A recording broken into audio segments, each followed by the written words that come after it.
Welcome back. As you might remember, I'm participating in the 2024 Chess.com Daily Chess Championship. And a few weeks ago, we moved into round 2 of the championship where thousands of people are divided into groups of 12. The tournament started with 63,000 people, but we're down to about 5,000 now. I was pretty happy with my performance in the first round against the first 11 opponents, but to be fair, I was among the highest rated of all of those players, and the one that was rated higher than me timed out pretty quickly. But I was one of the lowest rated opponents in my second round group, which is pictured here. And I said that I would give updates if anything interesting happened, and some things have happened. As you can see, I've climbed up the poll here a little bit. I'm at number 6 right now, but that's based on, the few wins that we've gotten so far.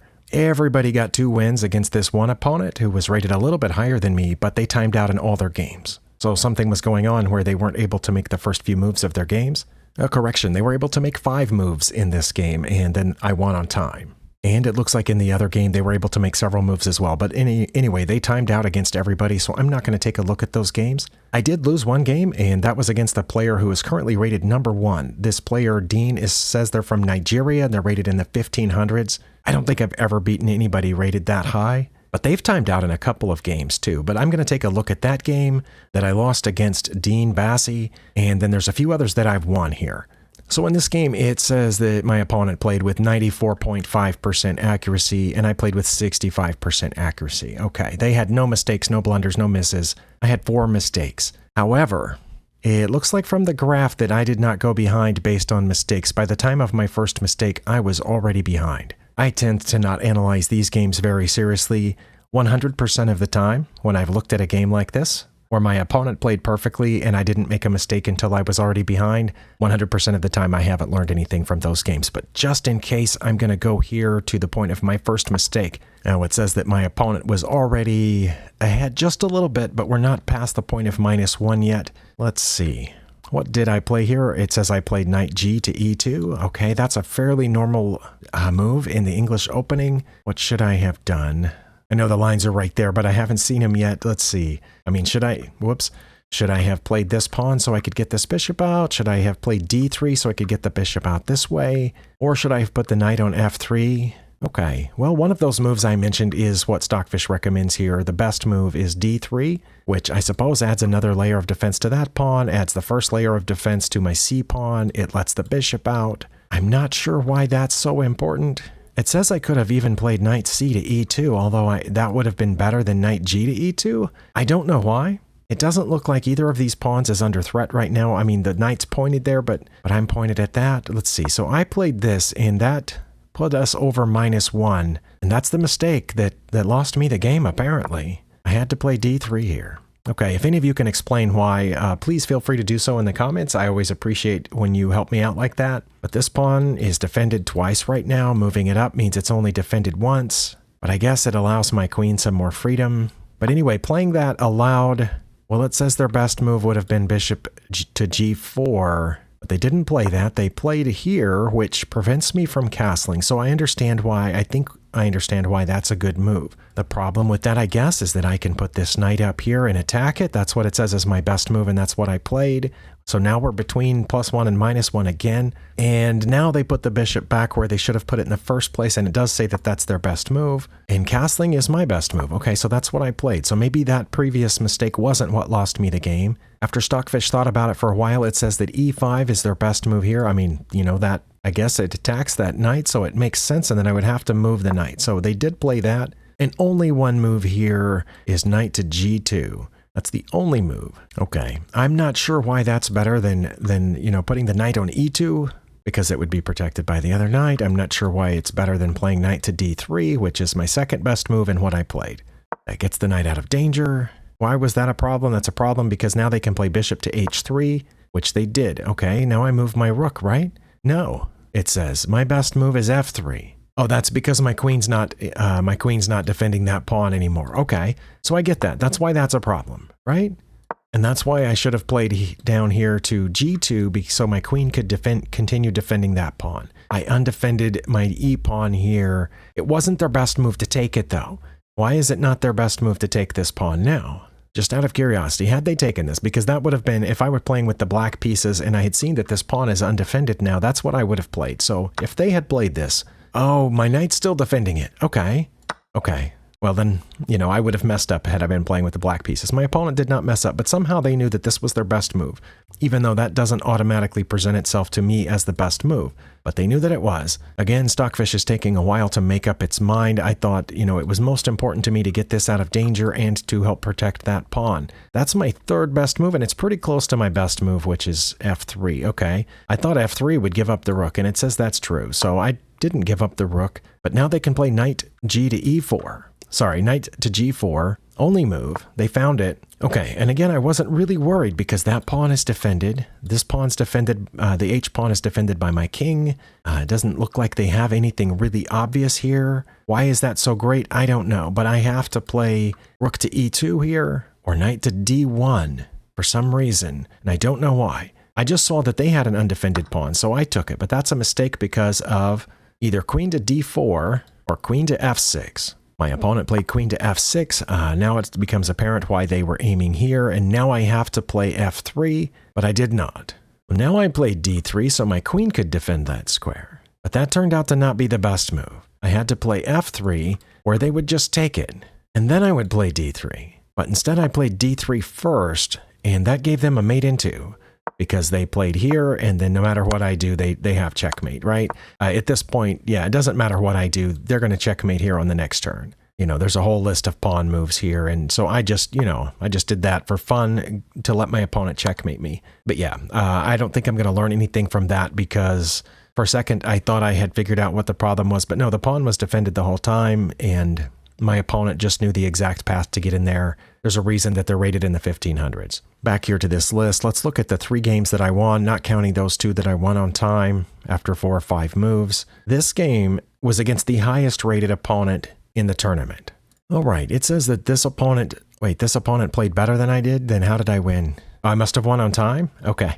Sorry, I haven't had a chance to look at these games yet. I just looked at the tournament page and saw that some games had ended. I have a bunch of daily games going on at any one time, and I don't always know when one ended, especially if one ended on time, or if my opponent checkmated me. Sometimes, then I have to go back through the list and see what happened. So that I must have won this one on time. If they played with 94% accuracy and I only played with 85% accuracy. And in fact, it does look like my opponent was slightly ahead at the beginning. Let's just take a look. Okay, I played the English as I usually do, or as I have been for the last couple of months. And it looks like we played book moves out until where?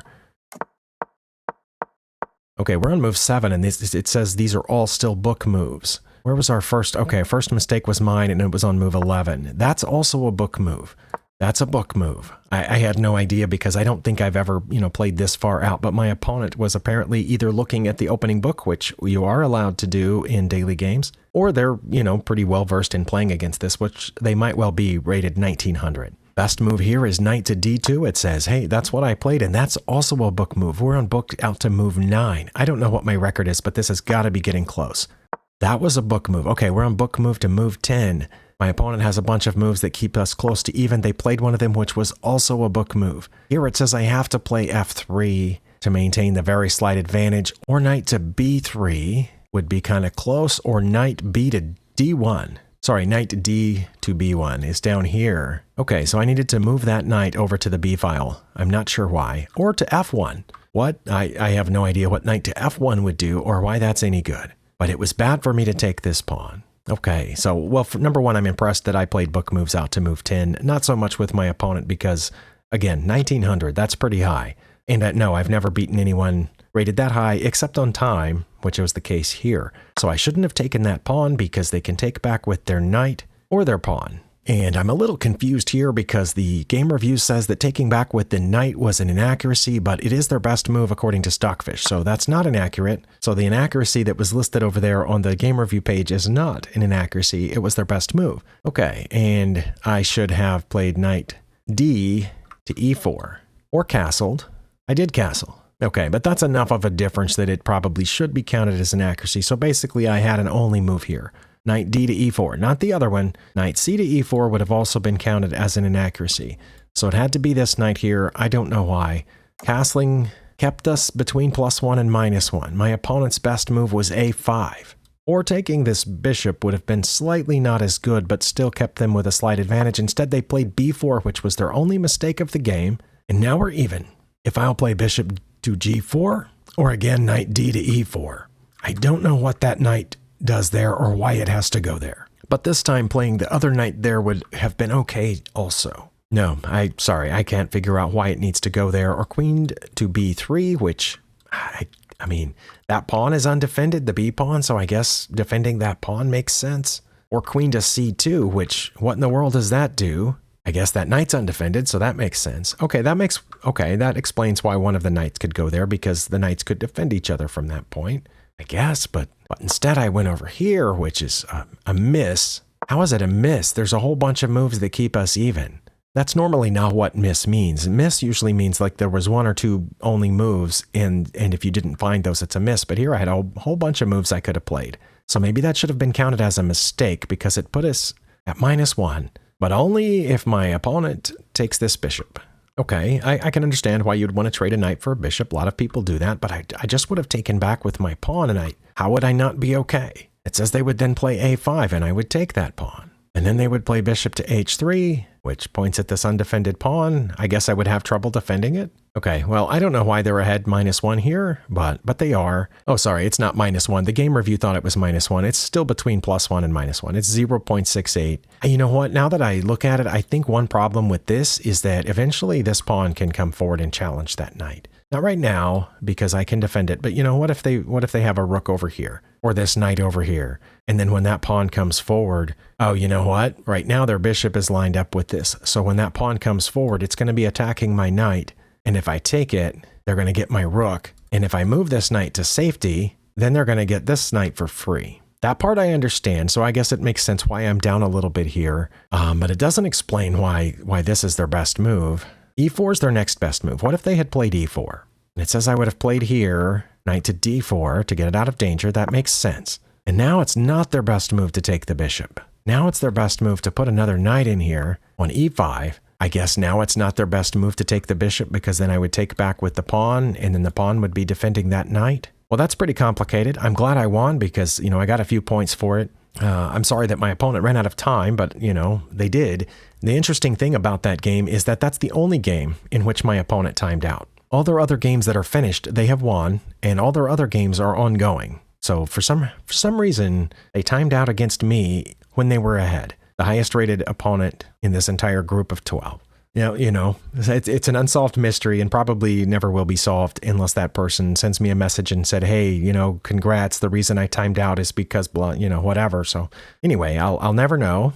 All right, the other two games that I won were against the number 10 rated player who was rated, one of the very few players rated lower than me in this tournament. Let's take a look, see whether, I don't remember winning by checkmate, but let's take a look and see what happened. Okay, in the game where I had the white pieces, it said I was the one that played with 94.7% accuracy, and my opponent did pretty well too, except for one blunder. It's hidden just behind my camera view right there. They had one blunder, so they played pretty well too, and their only blunder was right there. Once again, I'm curious. Okay, this one says that we played book moves out to move 6, but let's just go ahead and click over to there, and I will click through just so you can see the context of the game. Again, I played the English opening, and it looked like both of us played book moves again out until about move 6, but castling wasn't apparently a book move, but it was their best move, and that was okay, and we did a little pawn trade here. I castled, they brought a rook over. Oh, they had a great move? Okay, good job for my 1100 rated opponent. And according to the analysis here, we're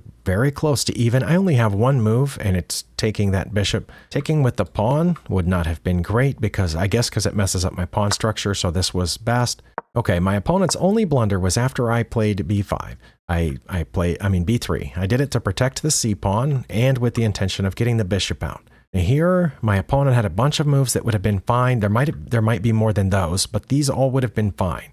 According to Stockfish, they could have played a6, they could have played h6, they could have played bishop to g4, protected by their knight and pointed at my queen. They could have played rook to b8. I don't know why they would have played that, but that's what it says. Or bishop to f5. And again, there might be more than those 5 moves that would have been fine, but they played rook to e6, which is here. I'm not sure exactly why. The only thing I can think of is probably they were planning on putting the queen right behind it, and then I assumed the other rook behind that, you know, to get a gigantic battery going on here. The problem with that, of course, is that I can just play d5. Interestingly, the engine says I could play knight at d5, and I still would have had a pretty significant advantage. I didn't consider knight to d5. I just found the pawn fork here, and we played on. I took their knight for the pawn, and then developed the other bishop. They traded bishops here. They played queen to d7, and that was an inaccuracy, my only inaccuracy of the game. What should I have played instead? Oh, I should have played knight to d5. Well, I don't know why, because, I mean, I guess I'm up a piece for a pawn, so I guess that's why, that any trade benefits me. And it says they would take it. I don't know if they would or not, being down a piece, because I have an extra minor piece here. That's why I was surprised earlier when it said their best move was to trade bishops with me. I can see why I would play there, but I don't see why they would take it. And that's why I didn't think I should play there, because I didn't think they would take it. I thought, did they not have a good place to move it? Well, they could just put it back there, and then I'd have to worry about their c-pawn. But knight to b5 was my third best move, and it wasn't that bad, but I guess inaccuracy is a fine designation for that. My opponent decided to check me here, and then I got out of check. And I'm assuming they resigned. That's what the little flag means. It doesn't say here that they resigned, but is that what it says here on the details? Yes, white won by resignation. Okay. So after I got out of check, my opponent resigned. I don't know exactly why. Maybe, they didn't know what else to do, or they eventually finally realized they were down a piece. Also, their rook is hanging. I don't know what their best move would have been here, out of curiosity. It says rook to g5 would have been their best move. Okay, what would I have played had they done that? Well, I just would have taken their knight. Okay, I don't know if I would have seen that or not, but that's what it says. Okay, well, I'm glad I played really well. Again, it was because of my opponent's, blunder, which allowed me to do the pawn fork. It says I played like an 1850. It says my opponent played like a 1500. It's not visible there. Because of the way they designed the quote box here, that whole thing is adjusted off to the right. It's not even fully showing up for me. Well, good job, Hammer. And that one blunder is what did you in there. Hammer was from Norway. And I have one other game against Hammer. I'm not sure how to say the last name. And, in this game against the same opponent, I had the black pieces. And it says I did pretty well in this one, too, playing like 83% versus 75%. And again, it's cut off for you and for me. But it says I played like a 1450 and my opponent played like a 1250. Okay, and it does look like from the graph that I gave my opponent an advantage. My only mistake of the game gave them an advantage, about +2 there for a few moves. But then they gave it back with a blunder. Their only blunder. All right, let's switch over to this tab and we'll take a look. Yeah, it does look like I made, here it looks like I made the first mistake and then my opponent made the blunder, and this game only went 17 moves. Okay. We played a Caro-Kann defense. I have, this has all been seen before. It doesn't say we're out of book yet, but I'm pretty sure this is all still book. Anyway, they got this bishop out here. I put my bishop out there, and we're dead even. After they took, I took back with this pawn. Should I have taken back with the g-pawn? Oh, it doesn't matter. Yeah, Stockfish often says the g-pawn is better, but here it says it really doesn't matter. So okay, I'm really hesitant to take with the g-pawn, but the engine likes it, and I understand that some grandmasters do that, but I'm just not comfortable opening that up because I'm still trying to practice, castling and stuff. But anyway, maybe I need to learn this opening a little better. My opponent developed their bishop, probably in preparation for castling. And it wasn't among my best moves, but I developed my bishop in preparation for castling. And right here, they did castle, and I made a mistake. I should have played bishop to e7, or bishop to e6, or bishop to c7, or knight to e7, or bishop to f4. So a bunch of different bishop and knight moves here, but not castling, and definitely not getting my queen out. Why I'm wondering, did I get my queen out? Oh, you know what? I was probably aiming at this d-pawn, which is often a target in the Caro-Kann defense. I've already got a knight pointed at it, but they're defending that. So this is my thinking. If I do this, and then I don't know what they're going to play next, I'm going to take that knight, and when they take back, the only thing defending that for them will be their queen, and then I can pick off that pawn. I think that's why I played the queen out, is because very often I focus on the d-pawn in the Caro-Kann, especially when they have their knight here, because they put a knight here so they can't play their c-pawn to defend that d-pawn. Okay, but somebody help me out. Why is this better? Why is this better? Why is this better? Why is knight over there better? Or even bishop to f4? I have no idea. So that's a mistake, but only if they... Oh, this pawn's not defended. That's why. Okay, well, I don't need you to help me then, but if you already commented, then, thank you. Leave it there. I'm happy with that. But that pawn was undefended here. Okay, so that explains this. Oh, that explains all of those moves. Yeah, because that defends that pawn. This defends that pawn. This moving my dark squared bishop would have my queen defending my d-pawn. So I was worried about their d-pawn, but not about my d-pawn. Okay, well that makes sense. And then my opponent found it, so good for them. And now they're threatening my queen, so I have to move it again. It says my best move is to take down here. Wow, so I could have kept it under +1 if I had just taken their b-pawn, but instead I just moved over here where I'm threatening the knight, so their knight needs to move again. They should have defended it with this pawn. Instead, they defended their d-pawn with that pawn. If this had been a rapid game or a blitz game, I might have given them, the benefit of the doubt and said that that was a mouse click or a misslip. But in daily games, there's the confirm move option. When you make a move, it asks to confirm this move. So if they had played this as a mouse slip, they could have just clicked the X on the confirm move button, and then it would have popped it back to where it came from, and then they could have played the move that they wanted. And if they don't have that turned on, they need to turn it on, because I'm pretty sure it's the default setting for daily games. If it's not, and if you play daily games and you don't have that turned on, turn it on, because when you have 24 hours or more for each move, there's no reason to have a misclick when you have that setting available. So I don't think it's a mouse slip. I think they were just defending this pawn and forgot that that's undefended. And so I took it, which was best. And now I'm up -1. Okay, so they, went there and I took the knight and they challenged my queen. So I moved my queen and they took here, which allows me to take back. That was a mistake. What was their best move here? They should have played a4. And it says I just would have run across over there. Or they could have done rook to e1 check, which... Oh, and it says I just would have moved out of the way? Really? Not block with the bishop or the knight. Okay, well, I probably would have messed up there because I probably would have blocked with the bishop. And it says then they would have played a4. But now I'm not going to run across to f5. Now I'm just going to get in front of it. Yeah, see, if my opponent had kept playing here, if they had checked here instead of traded the bishop for the knight, we'd have been back to even in just a couple of moves. But instead, in this position, they didn't check me. They took the bishop for the knight, or took the knight for the bishop, and then now I'm just up this amount. That was an inaccuracy. Should I? Yeah, see? I might have lost this anyway had they just kept playing, because it says king to f8's my only move here. Well, I blocked with the bishop, which allowed them to play queen to e2, which meant that I would have then had to come down to help defend the bishop. But they didn't. They just pushed this forward instead, which allowed me to get in front of it. Only move. Well, I think it had to be the only move, because if I had just gotten my queen out of danger, they would have pushed it forward again, and I would have lost the bishop for a pawn. So yeah, that wasn't too hard to find, and my opponent played here, and I castled, which was my best move to castle, because now my queen's defending this, so I don't have to worry about it, and they resigned here. Okay, so we're caught up. This is what's happening so far in the 2024 Chess.com Daily Chess Championship. So I've won 3 games on time. These 2 here at the end against this other person who's timed out against everybody. It timed out after 4 or 5 moves. Against the highest rated opponent, we timed out after quite some time, right after my blunder. And again, I'm the only person that they have timed out against. So that one's very odd. I did lose 1 game by checkmate, and I won 2 by resignation. So I'm rated right now about in the middle of the pack, which is better than I could have hoped for, since again, most of the players in this group were rated higher than me. And if I finish in the middle of the pack after the rest of these games are settled, I'll be happy with that outcome. Thank you for tuning in. I'll see you in the next one.